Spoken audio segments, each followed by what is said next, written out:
Hello.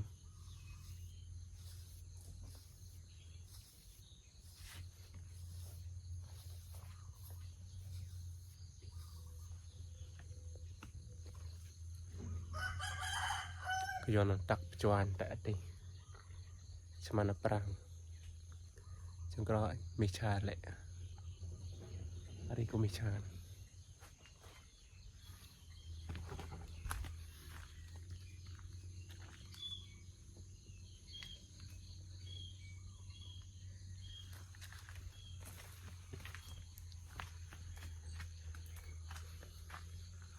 Thay trên mồi.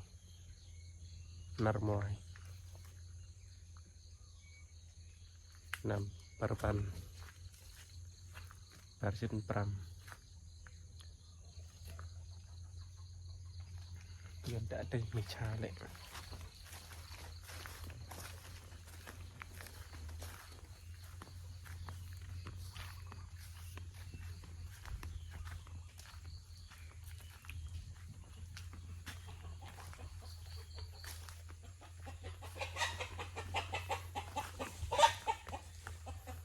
Dạ có mì trà đây. Mì trà.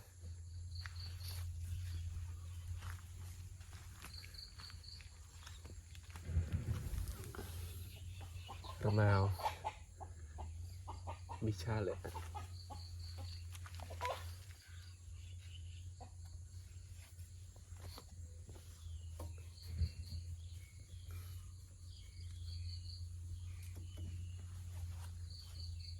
Phải làទឹកmì.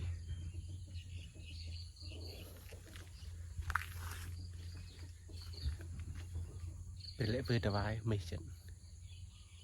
Phải trời.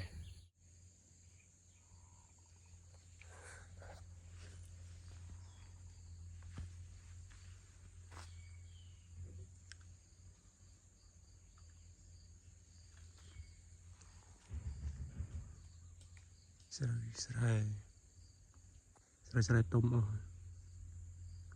nơi serai thôn serai bờ vực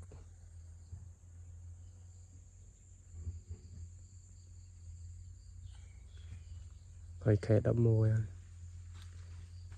nơi miền Pleiên tiện xem là chụp Pleiên trai tập Pleiên tại đây có dân mà từng pi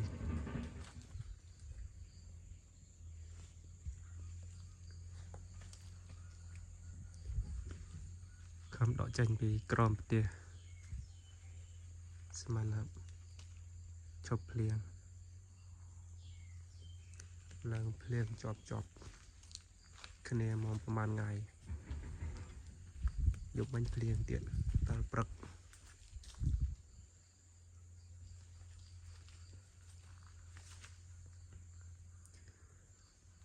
hơi sẽ rồi có ban chợ tiện Pleiên big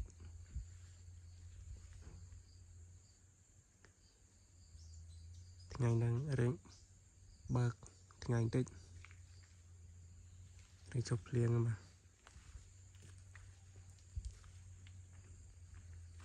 đợt Pleiên big ở chạy chợ rồi hay cô dọn tiết có trai tập Pleiên video miền Penang Mông Pôn